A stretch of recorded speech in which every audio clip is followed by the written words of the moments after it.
আসসালামু আলাইকুম রহমতুল্লাহি ওবরকাতুহু। সম্মানিত দর্শক, দ্বিতীয় বিপ্লবের কথা মারাত্মকভাবে আলোচিত হচ্ছে। যারা এই সময়টিতে বিপ্লবের মাস্টার মাইন্ড, গণ অভ্যুত্থানের মাস্টার মাইন্ড রূপে এই সমাজে বিচরণ করছেন, বুদ্ধিজীবী, তাদের এত বুদ্ধির যন্ত্রণায় অনেকের দাঁত পড়ে গেছে, অনেকের চুল পেকে একদম সাদা গুডুগুডু হয়ে গেছে এবং তারা সারাদিন এত চিন্তা করেন, চিন্তার যন্ত্রণায় তাদের কপালের বেশিরভাগ চুল নেই। এবং অনেকের দেশ জাতির প্রতি তাদের যে প্রেম, ভালোবাসা, উদ্বেগ এবং উৎকণ্ঠা, এর কারণে সারাক্ষণ তাদের মেজাজ গরম থাকে, ভীষণ রকম মেজাজ গরম থাকে। এবং সেই মেজাজ গরমের কারণে তাদের যে ফার্টাইলিটি রেট সেটা 0 হয়ে গেছে। সন্তান উৎপন্ন করার পুরুষের যে সহজাত ক্ষমতা, সেই ক্ষমতা তাদের নেই। তাদের হয়তো বীর্য আছে, কিন্তু বীর্যের মধ্যে শুক্রাণু সেভাবে নেই। ফলে অনেকের ছেলে সন্তান নেই। তারা এই দেশ জাতির জন্য মূলত পরিশ্রম করে যাচ্ছেন। এইরকম অসংখ্য মানুষ। অনেকে এই যাকে বলা হয় বিভিন্নভাবে সেকুলার চিন্তাভাবনা করেন। অনেকে ডানপন্থী, অনেকে বামপন্থী, অনেকে মাঝহাবি, অনেকে লামাঝহাবি, অনেকে সুন্নতি, অনেকে জামাতি। এরকম অসংখ্য লোক এই আগস্ট মাসে 5 তারিখের পর তারা সেই বিপ্লবের মাস্টার মাইন্ড হিসেবে এভাবে সামনে চলে এসেছেন। মনে হয় যেন তারা যুগের পর যুগ ধরে এই আন্দোলন তারা করেছেন। শেখ হাসিনাকে হটানোর জন্য তারা সে 2009 সন থেকে পরিশ্রম করছেন। এরকম অনেক লোক এখন আমরা সামনে দেখতে পাচ্ছি। এবং তারা যেভাবে দাড়ি ঝুলিয়ে, মুখ ঝুলিয়ে, মোষ ঝুলিয়ে, গাল ঝুলিয়ে, পাগড়ি দুলিয়ে যেভাবে কথাবার্তা বলছেন, তাদের কথাবার্তা শুনলে মনে হবে যে এই বাংলায় তারা ছাড়া আর কোনো গণক নেই, তারা ছাড়া অন্য কোনো জ্ঞানী নেই, গুণী নেই, পণ্ডিত নেই, পাণ্ডিত্য নেই, এবং এই বাংলাদেশে তারা ছাড়া অন্য কোনো বই পুস্তক নেই। তারা হলো জীবন্ত লাইব্রেরি। তো এইরকম একটি অবস্থাতে তারা যে সকল বিতর্ক আমাদের এই সমাজে গত 7 মাসে তৈরি করেছে, সেই বিতর্কের ফলে সামাজিক যে সংহতি এটা নষ্ট হয়ে গেছে। যারা এই বিপ্লবের প্রাণপুরুষ ছাত্র, সেই ছাত্রদের জীবন হুমকির মুখে পড়ে গেছে। তাদের দুর্মতি, দুর্বুদ্ধি এবং অতি পাণ্ডিত্যের কবলে পড়ে কোমলমতি বিপ্লবীরা, কোমলমতি আন্দোলনকারীরা, গণঅভ্যুত্থানের নায়ক এবং নায়িকারা অবাক বিস্ময়ে একটার পর একটা ভুল করে গেছে এবং এখন পর্যন্ত সেই ভুল করে চলেছে। বাংলাদেশ যখন শুরু হলো, আসলে মূলত ব্যাপার হলো যে আপনি যদি বিতর্ক করতে চান, সেই বিতর্কের ব্যাপারে বেশি বিতর্ক করা আল্লাহ রাব্বুল আলামিন নিষেধ করে দিয়েছেন। এর কারণ হলো আল্লাহ বলেছেন যে তোমাদেরকে আসলে খুব কম জ্ঞান দেওয়া হয়েছে। আমা উতিতুম মিনাল ইলমি ইল্লা কলিলা। মানুষদেরকে আল্লাহ খুব কম বুদ্ধি দিয়েছেন। ফলে এই বুদ্ধি নিয়ে মানুষের জন্ম রহস্য, মৃত্যু রহস্য, কিভাবে বাঁচে, কি এত কিছু করে, এগুলো নিয়ে এত বেশি চিন্তা ভাবনা বিতর্ক করার দরকার নেই। মানে আল্লাহ রাসূল সাল্লাল্লাহু আলাইহি সাল্লামের কাছে জিজ্ঞাসা করা হয়েছিল রূহ সম্পর্কে, যে আমাদের মধ্যে যে কলিজ মানে রূহ যেটি আসা যাওয়া করে, এটা আসলে কি? এখন এই বিষয়টি এতটা জটিল যে বিজ্ঞান এখনো পর্যন্ত রূহ জিনিসটা কি, প্রাণবায়ুটা কি, এটা এখন পর্যন্ত ধারের কাছে যেতে পারেনি। আজরাইল আমাদেরকে আসে, জান কবজ করে নিয়ে যায়। কি নিয়ে যায়? কেন মানুষ মরে যায়? কেন মানুষ বেঁচে থাকতে পারে না, অনন্তকাল বেঁচে থাকতে পারে না? কি এমন রয়েছে যে জিনিসটা চলে যায়? এই যে রূহ কথা বলা হচ্ছে, কেউ বলে ইল্লিনে যায়, কেউ বলে সিজ্জিনে যায়, কেউ মারুফতি, নানা রকম তথ্যপত্র দিয়ে অসংখ্য বিতর্ক আমরা এখন করার চেষ্টা করেছি। অথচ মুহাম্মদ রাসূলুল্লাহ সাল্লাল্লাহু আলাইহি সাল্লাম এর কাছে যখন এই বিষয়ে জিজ্ঞাসা করা হলো, আল্লাহ বলে দিলেন যে তোমাদেরকে খুবই কম জ্ঞান দেওয়া হয়েছে, সেগুলো নিয়ে আর বিতর্ক করো না, বেশি প্রশ্ন করো না। 1 2 নম্বর হলো যে প্যাঁচ লাগায়ও না, শুধু বিভিন্ন বিষয়ে প্রশ্ন করা, অতিরিক্ত প্রশ্ন করা এবং বিতর্ক তৈরি করা, একটার উপর একটা ঝামেলা তৈরি করা, এগুলোর ফলে ফিতনা তৈরি হয়। এবং যে কোনো ফিতনা যাকে বলা হয় হত্যার চাইতেও, মানে ফিতনা যারা সৃষ্টি করে তারা হত্যাকারীর চাইতেও অধম। মানে ফিতনা হত্যার চেয়েও জঘন্য, এইভাবেই কিন্তু ইসলামে বলা আছে। তো এই ফিতনা সৃষ্টি করার ক্ষেত্রে মুনাফিকি এবং অতিরিক্ত প্রশ্ন করা, এবং এই দুটো কাজই বনী ইসরায়েলরা করত, অর্থাৎ ইহুদিরা করত। এবং তারা সেই ফিতনাটা কিভাবে তৈরি করত, এই জন্য আল্লাহ রাব্বুল আলামিন পবিত্র কালামে পাকে দুটো খুব গুরুত্বপূর্ণ ঘটনা বর্ণনা করেছেন। একটা হলো যে বনী ইসরায়েল জাতির একজন লোক মারা যায়। এখন কোনো অবস্থাতেই কে মারা গেছে, যে মারা গেছে তাকে কে মেরেছে, এই বিষয়টি নির্ধারণ করা যাচ্ছে না। তো বনী ইসরায়েলের লোকজন এসে হযরত মুসা আলাইহিস সালামকে বললেন যে আপনি তো আল্লাহর রাসূল, আপনি কী ধরনের আপনার ক্ষমতা আছে, আমরা একটু দেখতে চাই। তা আপনি একটু আল্লাহর কাছে জিজ্ঞাসা করেন, আল্লাহ বলে দিক যে এই হত্যাকারী কে।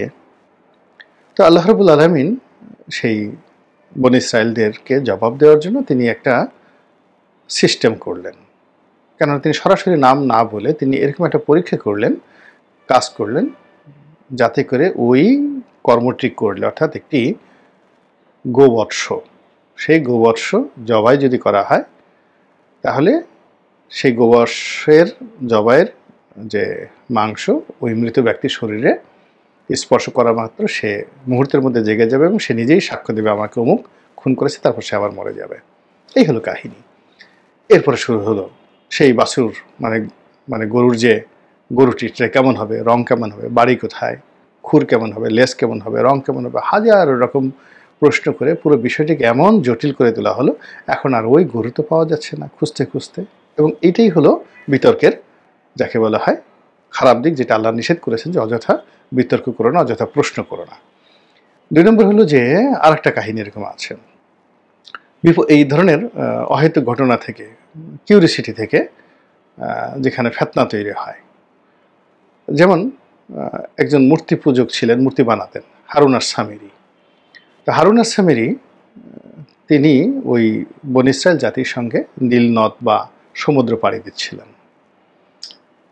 তো তিনি যখন পাড়ি দিচ্ছিলেন হঠাৎ করে তার নজরে এলো যে হযরত জিবরাইল আলাইহিস সালাম যে ঘোড়ায় করে পার হচ্ছিলেন, সেই ঘোড়ার খুরে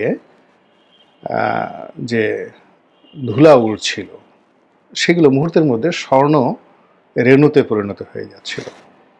তো এটা সে যেহেতু মূর্তি বানাতো, তো তার হঠাৎ করে কিউরিসিটি জাগলো এবং কোনো রকম চিন্তা ভাবনা না করেই তিনি করলেন কি, সেখান থেকে সেই স্বর্ণ রেণুগুলো তিনি সংগ্রহ করলেন এবং নিয়ে গেলেন। যাই হোক, খুব সংক্ষেপে করছি, পরবর্তীতে কোনো এক সময় তিনি সেই স্বর্ণ রেণু দিয়ে একটা গরুর বাছুর তৈরি করলেন এবং আরও অনেক অলৌকিক ঘটনা আছে, কাহিনী আছে। তো সেই স্বর্ণের বাছুরটি হঠাৎ করে হাম্বা হাম্বা বলা শুরু করলো এবং এটি একটা দোয়া, তার মানে একটা ডিজায়ার, তিনি মুসা আলাইহিস সালাম এবং হযরত হারুন আলাইহিস সালাম তাদের কাছ থেকে তিনি চেয়ে নিয়েছিলেন। তো যাই হোক, যখন হাম্বা হাম্বা করলো ঠিক সেই সময়টাতেই হারুন আস-সামিরি বলে বসলেন যে মুসা তুর পর্বতে গেছে আল্লাহকে আনার জন্য। আল্লাহ তো তুর পর্বতে নেই, আল্লাহ এখানে এই গরুর মধ্যে, এই গরু বাছুর মধ্যে। এই শুরু হয়ে গেল যুদ্ধ, সে ভয়াবহ যুদ্ধ। তো এই যে ফিতনা, এই ফিতনাগুলো আমাদের এই বর্তমান জামানাতে অহরহ হচ্ছে, যখন আপনি কোনো জ্ঞানী লোক ইন্টেলেকচুয়ালি এইভাবে একটি সম্ভাবনাকে, তাই সেই যাকে বলা হয় নিজেদের মধ্যে থেকে সেটাকে বিভ্রান্ত করে ফেলে। যেমন ধরুন আমি সমালোচনা করছি, কি সমালোচনা করছি একেবারে স্পষ্ট, আমার সঙ্গে সরকারের কারোর যোগাযোগ নেই, কেউ আমার কাছে একবার দুবার হয়তো অনেকে আসার চেষ্টা করেছেন, আমি বলছি না রে বাবা, আপনাদের সঙ্গে আমার হয় না, দেখা করারই দরকার নেই। অনেক মানুষ করতে যায়, কিন্তু দেখা গেল যে একজন লোক আমাকে বিশ্বাস করছেন, একজন লোক আমাকে বিশ্বাস করছেন, আমার কথা অনুসরণ করছেন। তো তাকে আমি এমন একটা তথ্য দিলাম বা এমন একটা কাজ করতে দিলাম, আমি জানি যে এই কাজটি করলে তার সর্বনাশ ঘটবে বা সে সেটা পারবে না, অথবা আমি অনেস্টলি তাকে বলছি কাজটা করার জন্য, কিন্তু আমি নিজে সেই কাজটি করতে পারিনি। তা আমি আমার এই অবস্থান থেকে যেটি পারিনি সেটি আমার সন্তানের বয়সী, আমার নাতির বয়সী একটা লোক পারবে, এটা কী করে সম্ভব? তো সেই ঘটনাটাই এই গত 7-8 মাসে এত বেশি অহরহ ঘটেছে যে এই বিপ্লবীদেরকে যে যার মতো করে ব্যবহার করার চেষ্টা করেছে, করে তাদের মধ্যে বিভেদ তৈরি হয়েছে, বিপ্লবের বা গণঅভ্যুত্থানের যে বীজ নষ্ট হয়ে গেছে, মটো নষ্ট হয়ে গেছে, ভিউ নষ্ট হয়ে গেছে এবং পুরো জিনিসগুলো এলোমেলো হয়ে গেছে। এখন এটি কি বিপ্লব? এটি নাকি গণঅভ্যুত্থান? এখন আমরা কি করব? নতুন সংবিধান রচনা করব, আগের সংবিধান ছুঁড়ে ফেলে দেব, না সংস্কার করব?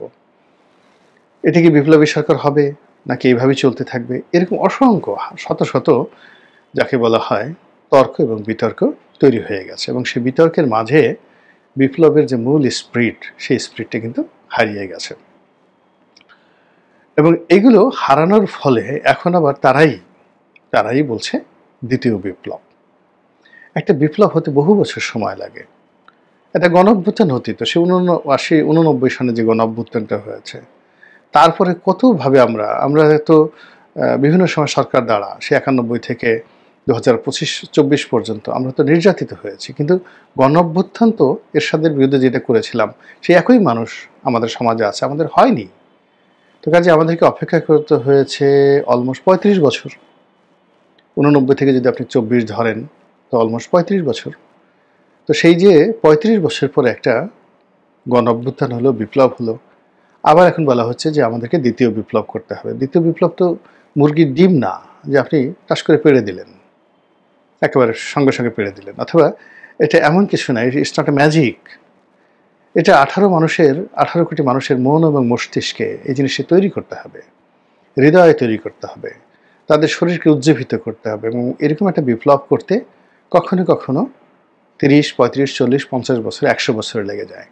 তারপরও শত শত বছর পরেও কিন্তু একটা দেশে বিপ্লব হয় না। আমাদের মুক্তিযুদ্ধ হয়েছে, পৃথিবীর কয়টা দেশে মুক্তিযুদ্ধ হয়েছে? আপনি কি দেখুন ফিলিস্তিনির মানুষ কতদিন ধরে যুদ্ধ করছে একটা স্বাধীন ল্যান্ডের জন্য? তারা পারছে না। এরকম বহু জাতিগোষ্ঠী 200 বছর, 300 বছর, 400 বছর ধরে একটা বিপ্লব সংগঠনের জন্য চেষ্টা করে যাচ্ছে। এখন আমরা এত বড় একটা অর্জন করলাম এই জুলাই আগস্ট বিপ্লবের মাধ্যমে, গণঅভ্যুত্থানের মাধ্যমে, হোয়াট এভার মেবি। এখন সেটাকে আমরা নিজেরা সর্বনাশ করে দিয়ে এখন আবার দ্বিতীয় বিপ্লবের কথা বলছি। এটি রীতিমতো আত্মহত্যার মতো ঘটনা, প্রথম বিপ্লবের আত্মহত্যার মতো ঘটনা। এইগুলো বাদ দিয়ে আমরা যদি যে সফলতা অর্জন করেছি বিপ্লবের যতটুকু সর্বনাশ করেছি, সেই সর্বনাশটাকে বাদ দিয়ে এখন এটাকে যদি আমরা রিভাইভ করতে পারি, তাহলে আমাদের আসলে বাঁচা সম্ভব। অন্যথায় এই বিপ্লবের সঙ্গে যারা জড়িত কারোরই পিঠের চামড়া থাকবে না, ইনক্লুডিং মি।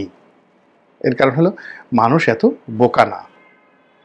আমি 15 বছর যাবৎ যাদের বিরুদ্ধে কথাবার্তা বলেছি, এখন আমার 2-4টা কথাবার্তা হয়তো আপনার পক্ষে যাচ্ছে, আওয়ামী লীগের পক্ষে যাচ্ছে, বিএনপির পক্ষে যাচ্ছে, কিন্তু মানে এই দলগুলো, রাজনৈতিক দলগুলো, বড় বড় রাজনৈতিক দলগুলো, তারা সময় পেলে আমাদের মতো লোককে ব্যবহার করে, কিন্তু যখনই সুযোগ পায় তখন কিন্তু একটা ডলা দিয়ে দেয়, বিভিন্ন রকম ডলা দিয়ে দেয় যে তুমি আমাকে এই 5-6 বছর জ্বালাইছো। তো যার জন্য এই যে রাজনৈতিক দলগুলো, আপনি দেখুন প্রত্যেকটা রাজনৈতিক দলগুলোর মধ্যে কিভাবে প্রতিহিংসা তৈরি হয়েছে।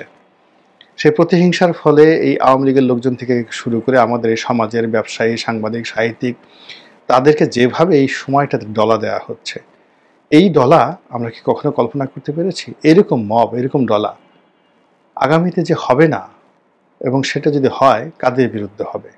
কেউ বাদ যাবে না।